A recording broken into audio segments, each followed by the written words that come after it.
There's at least one type of show that no matter how bad the economy gets, you can be sure your cast will never ask for raises.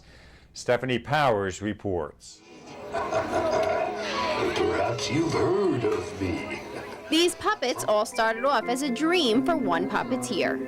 Today here at the United Cerebral Palsy Association of Nassau County and Roosevelt, Dreamlike Puppets founder Arthur Poor performed his puppet show to one of his most enthusiastic audiences.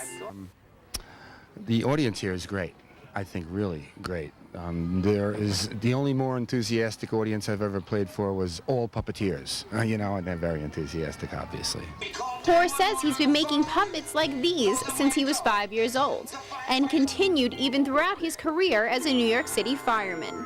Poor also told us he's been using some of the same puppets since 1989. The original puppets are still functioning quite well after 20 years, and I expect another 20 out of them. Hopefully they'll be in a museum after that. This is one of the many puppets Arthur Poor uses during his performances, and he says it takes anywhere from a few days to a few months to make each one of them. I would estimate about 10 days if I took the time to just make a puppet, but it usually takes a few months from the point of conception to the point of finished stringing and the balance, right, and the costume and the details, basically. It's the devil's in the details, as I say.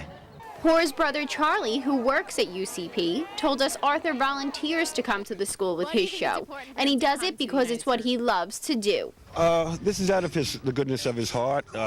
He wants to do good for people. And the children here quickly pick their favorites. The clowns.